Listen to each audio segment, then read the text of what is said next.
आइए शुरू करते हैं एक्सरसाइज 2A और इस वीडियो में हम बात करेंगे क्वेश्चन नंबर 9, 10 और 13 पर। और लास्ट में आपके लिए एक प्रॉब्लम है जो आपको खुद से सॉल्व करनी है।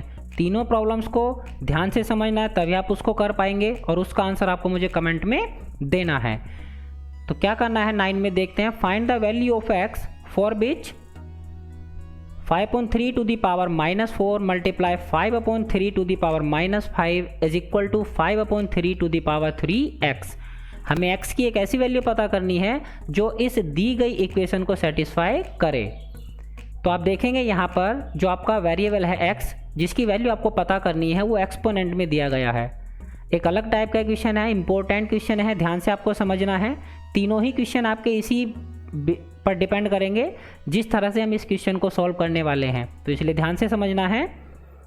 आइए देखते हैं क्या करते हैं हम। अगर हमारा एक्सपोनेंट में वेरिएबल है तो आप उसका बेस देखेंगे क्या है। इसका बेस क्या है 5/3। तो आपको दूसरी साइड में भी क्या करना है, इस तरह से सॉल्व करना है कि 5/3 की ही पावर होनी चाहिए। इसको आपको एक्सपोनेंशियल फॉर्म में कन्वर्ट करना है और उसका बेस क्या होना चाहिए 5/3। क्यों होना चाहिए 5/3? क्योंकि यही हमारे वेरिएबल का बेस है, इसलिए हमें क्या करना है, इधर भी 5/3 की पावर ही बनानी है। अब आप देखेंगे ऑलरेडी यहाँ पर आपको 5/3 बेस दिया हुआ है, तो आपको मैक्सिमम क्वेश्चंस में ऑलरेडी ये मिलेगा।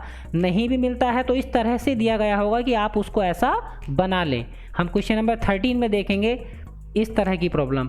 तो यहाँ पर हमें बहुत आसान है, दोनों साइड में बेस ऑलरेडी सेम है, तो हमें पता है जब बेस सेम होता है तो पावर को हम ऐड कर लेते हैं।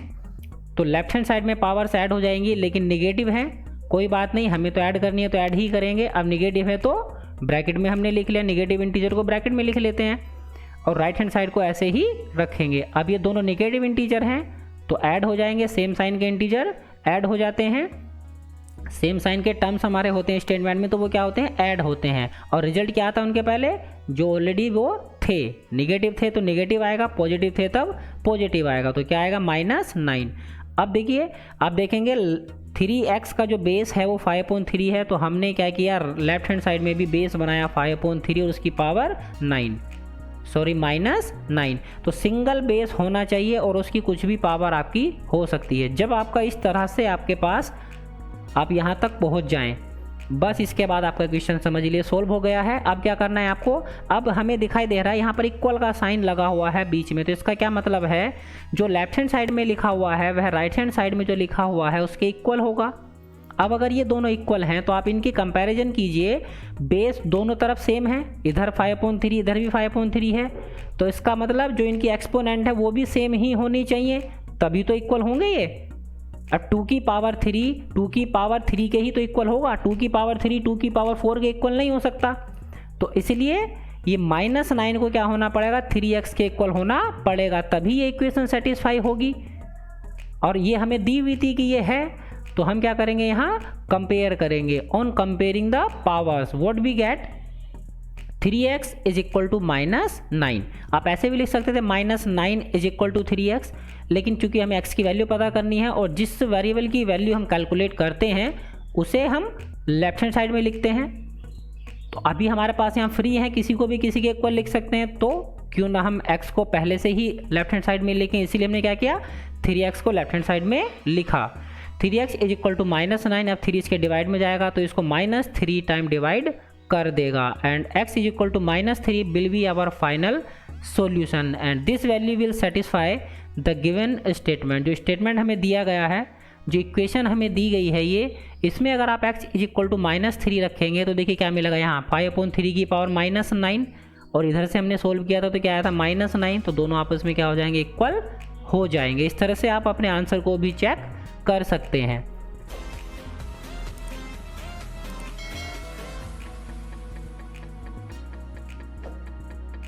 नेक्स्ट प्रॉब्लम नंबर 10 देखते हैं क्या दिया गया है हमें।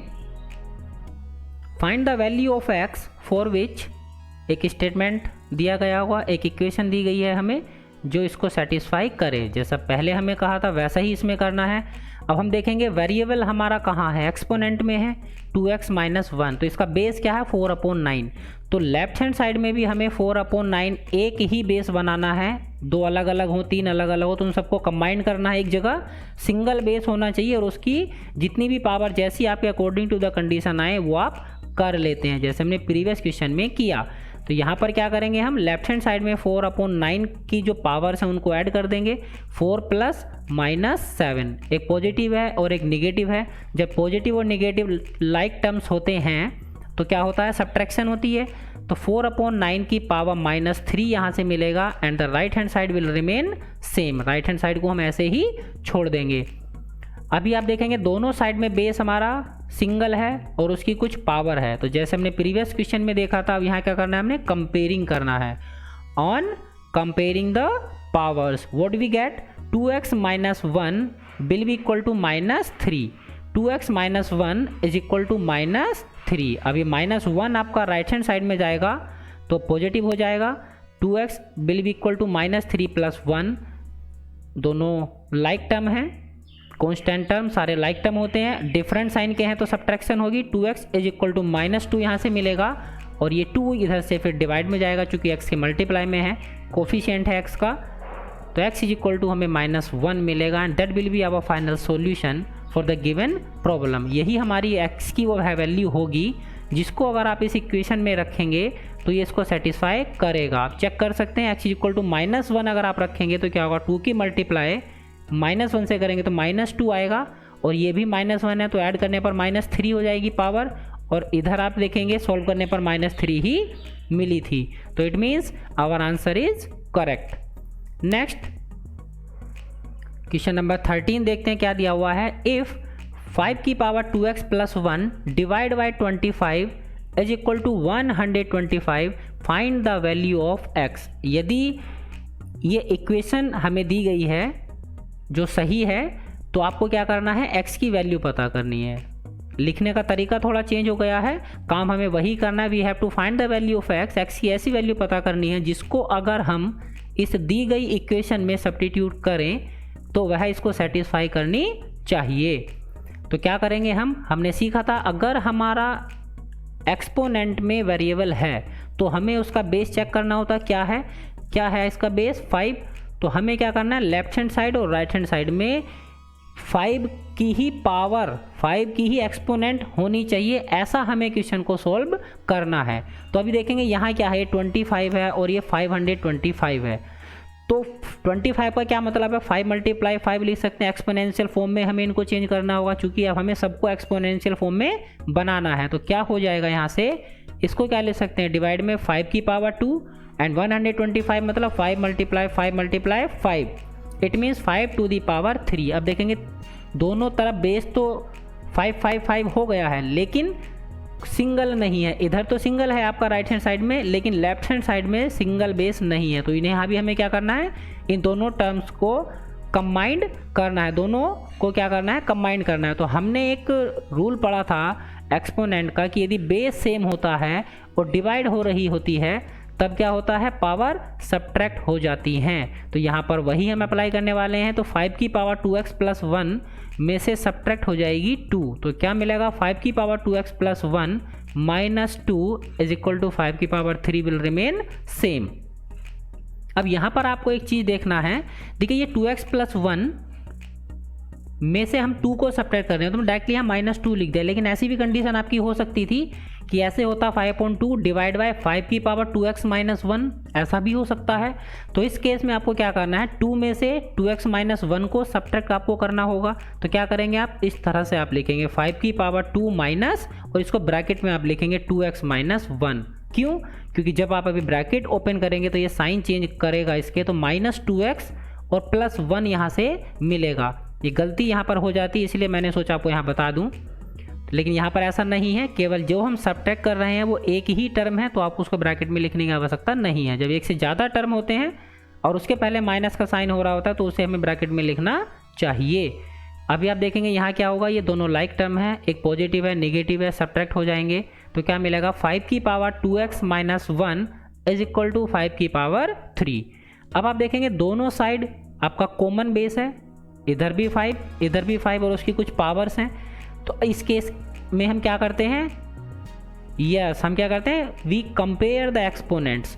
ऑन कंपेयरिंग द पावर्स, हम पावर की कंपेयर करेंगे। क्यों कर रहे हैं, अगर ये टर्म इसके इक्वल है जिनमें बेस दोनों में आपस में इक्वल है तो इट मीन्स एक्सपोनेंट भी इक्वल होंगी, तभी तो रिजल्ट इक्वल आएगा। तो क्या मिलेगा यहाँ से कंपेयर करने पर, 2x - 1 is equal to 3। It means 2x is equal to 3 + 1। It means 2x is equal to 4। अब x की वैल्यू में कैलकुलेट करनी है। 2 इसके कोफिशिएंट में, देखिए 1 क्या था, टर्म था, तो उधर टर्म के रूप में ही गया, साइन चेंज हो गया उसका। लेकिन 2 क्या है, कोफिशिएंट है, मल्टीप्लाई में है, तो कहाँ जाएगा, डिवाइड में जाएगा। तो क्या मिलेगा, x इज इक्वल टू 2। 2 से इसको हम 2 टाइम कैंसिल कर देंगे, तो x is equal to 2 will be our final solution which will satisfy the given equation. इसको अगर आप इसमें रखेंगे तो आपका जो रिजल्ट मिलेगा आपको वो सेटिस्फाई करेगा इस इक्वेशन को जो आपने दी गई है। आप इसको चेक भी कर सकते हैं। आपको होमवर्क में, आपका होमवर्क ये है, एक तो आपको ये x की वैल्यू 2 इसमें रखने के बाद चेक करना है कि क्या left hand side right hand side के बराबर आपको मिली, और आपके लिए कुछ प्रॉब्लम्स है, टू डू है आपके लिए। क्या करना है आपको, पहली प्रॉब्लम है आपकी 5.4, और क्या करना है इसका, find the value of x for which, आपको x की वैल्यू पता करनी है जिसके लिए ये इक्वेशन सेटिस्फाई हो, और दूसरा ये इक्वेशन सेटिस्फाई हो। आपको इन दोनों में x की वैल्यू पता करनी है और इसके आंसर आपको मुझे कमेंट में देना है। और फिर नेक्स्ट में हम बात करेंगे अनदर प्रॉब्लम्स पर जो इस एक्सरसाइज में रह गई हैं।